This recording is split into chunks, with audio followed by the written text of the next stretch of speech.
Friday morning, Toby Tarrant here, Radio X, and it is my absolute pleasure to say that I've got a genuine Hollywood legend, a genuine Hollywood A-lister. Mr. Matt Damon is here. Yeah.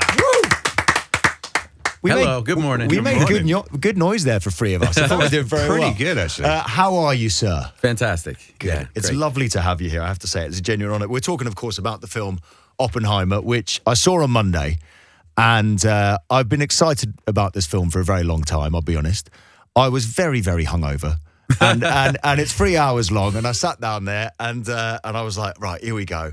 And honestly, I could have sat there for another 4 hours. I enjoyed it so much. He's such a great director, and we had the premiere in Paris a couple nights ago, and it was there's this heat wave going through, and it was so hot.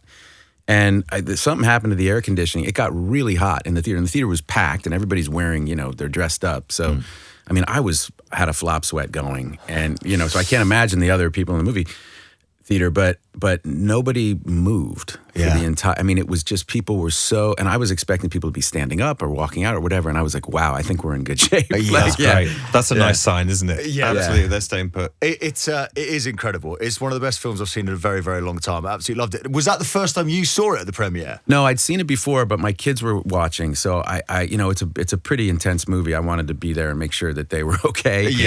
So I watched it with them. And so when you first saw it, so take me back to the first time you saw it, because the cast is like, I think it's the greatest cast ever assembled in one film. I said that it was like the Royal Rumble. Every time I thought, right, well, that's the last A-lister in this film. You're like, oh, here's Rami Malek. Yeah, Rami Malek just pops up. 2.5 hours in, I was like, that's Gary Oldman. And he's playing Harry S. Truman. Yeah. I mean, that has to be, you've worked in some films with a pretty mad cast before, but this felt like a just next level. Yeah, it really did. And that's a testament to Chris Nolan. I mean, he just, everybody wants to work with him. Yeah. Nobody turns him down. And I remember we were in the production office one day. We were sitting there, and he said, he said, oh, I have a call I have to take. Will you excuse me? I go, sure. I go, no problem. He goes, because it's Gary. I was like, Gary, what? He goes, Gary Oldman. I'm seeing if he'll play Truman. Wow. Like, oh my God, really? Okay, I bet he's gonna do it. And then he did, and he's amazing. He comes in for one scene and he crushes it. He's incredible in it. He's wonderful in it. Yeah, the cast is absolutely ridiculous. Now, there's so many quick fire scenes. There's some scenes that are literally 20 seconds long. It felt like there's 2,000 quite short scenes, which keeps it so fast paced. Yeah. Which I think's why it doesn't feel like 3 hours. But when you're working on that, you just have to take Christopher Nolan's word for it. It's quite a good word, to be fair, but you must be just going, sometimes he must go, action, you do like 5 seconds of talking, and he goes, cut, yeah, that'll look brilliant when the film goes out. Yeah, and we're going to pick up the second half of this scene in 3 weeks in New Mexico. And you're like, okay, yeah, but it was scripted that way. It was the script was amazing, and he actually wrote it in the first person, which I'd never seen. So instead of saying, Oppenheimer walks across the room, it says, I walk across the room. And it was like, it had this incredibly visceral, kind of the way the film does. And I think it was his way of saying, look, this movie works or doesn't work if we can get in the head of this guy. And he said to me at the outset, he was like, I'm putting this entire thing on Cillian's back, on Cillian Murphy. Yeah. And he goes, and I need the other actors. That's the mission. I need you guys in support of that mission. And that's really what it was. It was like, watching him and Cillian together basically build this role. Basically, they kind of did it together, and it's one of the great screen performances I have ever seen. He's amazing in the movie. How glad were you that you didn't get that chat, Matt? This whole film's on you. Yeah, exactly. Yeah, Cillian talks about if you're bad, the film's bad. He's Matt. like, it was the best phone call of my life, getting the part, and then I hung up and went, oh my God, like what, I mean, the pressure, But honey, good news, it's all on Cillian. Yeah, it's all on Cillian. I'm supporting. I mean, Cillian's amazing in it. You're amazing. The whole cast is absolutely amazing in it. I was thinking, because you've worked with Christopher Nolan before on Interstellar, right? Yeah. And I love Christopher Nolan, which is why I was so excited about this film. And he works with some very complex, intelligent, insane ideas and theories. In fact, in comparison, this film is actually relatively straightforward comparatively, but there's still some complicated science in it about the building of the bomb and stuff. Yeah. But there must be bits when you've been on set with Christopher Nolan on Interstellar and on this, where he's talking you through things, and you're stood there going, Yeah, Chris. Yeah. I know exactly what you're talking about. Yeah. I see what you did there, Chris. And you must turn to your mates and go, I've got no idea. This is the most complicated. Well, yeah. Each time I've read 2 of his scripts now, and each time, I mean, I was very moved at the end of Interstellar when I read it. I was very moved at the end of Oppenheimer when I read it, and each time I had that experience where I was emotionally totally kind of moved by it, and then I said, like, how the hell is he going to do this? Yeah. I have no idea how he's going to do this. I've made a lot of movies. I've worked with a lot of directors. I always try to kind of imagine how it's going to go, like, and then compare what my thinking to what I watched the director do, and that's how I kind of learn. With Chris, I'm like, I have no idea. Yeah, I have no idea how he's going to do this, and so it's really fun to watch him work. Yeah, because he's just at the absolute height of his ability right now. He's just, when you're watching his films, I sit there sometimes and I have an out of body experience. I'm like, Christopher Nolan is way more intelligent than I am. I just look at it, I'm like, this guy is a genius. He's different level, isn't he? Well, welcome to the club. It's absolutely wonderful.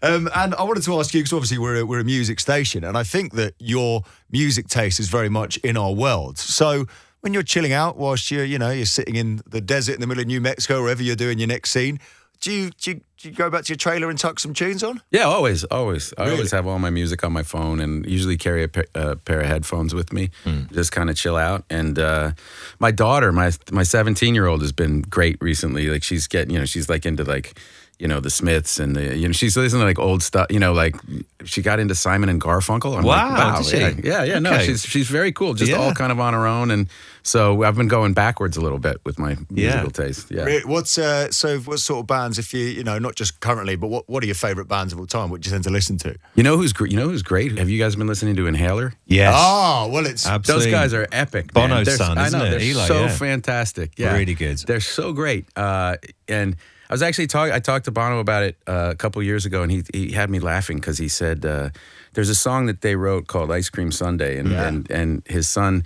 the first line is, I'm in the pursuit of happiness, I'm gonna get it, I'm gonna get it. And then the second verse starts, and the line is, I'm in the pursuit of happiness, I'm gonna get it, I'm gonna get it. And Bono said to him, you can't start the second verse with the same line as the first verse. And his son was like, yeah, okay, Dad. And Bono goes, it was that moment where you realize, like, because like when we wrote Good Will Hunting, I remember everyone was like, these scenes are too long. You can't write scenes that are this long. We're like, yeah, okay. Yeah, sure. Yeah, you know what I mean? It's that thing that like the next generation comes in and goes like, no, we're doing it this way. Yeah, our rules. There's rules. not many people that can tell Bono he doesn't know what he's talking about. Exactly, yeah. Imagine Bono's son is one of them. Well, so, because our radio sisters will be delighted that you've name-checked Inhaler, because we've played a lot of them over the last few years. Great. And they're a great band. But also, Dom here is the biggest U2 fan I've ever big U2 met. fan. Bigger than me, really? Well, I love them. I mean, that's my desert island band right there. Like if you gave me one band, they supplanted the Beatles even for me, who I love. But are you going to go and see the new show in Vegas? Yes. The Sphere? Are you going? Yeah. Because that looks incredible. it looks amazing, and I want to see the venue. I'm interested, but I'm just dying to see what they do in there. You know, definitely. Shall I leave? But the venue, sorry to go on, but the venue is incredible. It's one big speaker. I think I'm going to try and go the 29th. I think that's the first night in September. Okay. September 29th. I think that's the first night of the show. I just saw Dom's face when you started an anecdote a few moments ago. So I was chatting to Bono the other day. Oh man, yeah. That's kind of an move on my part. No, it's not. It's really not. And Adam Clayton listens to our show as well. Oh, good. So, yeah. So he's been in quite a few times. Bono's been in as well. And I tried to be cool and stuff. I just, I was open-mouthed and I was just sort of laughing at stuff that wasn't funny at all. But they're the nicest guys. They really are. Really, completely down to earth, completely humble, and they're great. Now, Toby doesn't like them. No. Have a chat with him. No, I didn't want to say it in front of Matt Damon, Yeah. but Toby doesn't like you too. it's more that I don't like seeing Dom happy. right. That's true. So who's your desert island band then? Toby? I have got on my right butt cheek, and I won't show you, but my wife tattooed the Rolling Stones logo on my right butt cheek. Nice. I'm a Rolling Stones man. Have you seen him? Have you seen him in concert a lot? Seen Rolling Stones 3 times, yeah. And it was cool because I saw them with my dad, who is 77 years old, and he first saw them in the 60s. That's awesome. And me and him saw them last year together at Hyde Park, and he said, I never thought I'd be stood having a beer with you watching That's amazing. both of our favourite bands of all time. I went with my stepfather and my father in 2003 in Prague. It was actually Mick's 60th birthday. Oh, wow. And we all went, and because we had all listened to, growing up, and I was with both of them and my brother and Heath Ledger. We were a whole group of us, and the concert started. Swear to God, it was amazing. There was a lightning strike, like behind the stage. This massive lightning bolt came down. Right as like Charlie Watts kicked, and like the place lit up, and the place went absolutely mental. Wow. It was like, oh, God came to watch the Rolling Stones. It was the coolest thing. That's so cool. Are you sure it wasn't just Keith sparking up? Yeah, no. This was like a genuine lightning bolt from heaven. It was very, very cool. That is unreal. Yeah. Oh, well, Matt, it's been an absolute pleasure. The film comes out 21st of July. Honestly, I was blown away by it. I had high hopes for it going in with the director, the cast, the storyline, and it was 10 times better than I even anticipated. I loved it. So, yeah, thank you so much for doing it. And lovely to chat to you as well. You too, man. Thanks, guys. Cheers, Matt. Cheers, Matt. All the best. You too. Thank you too. I'll go. It all comes back to you two. Radio. The Chris Moyle Show.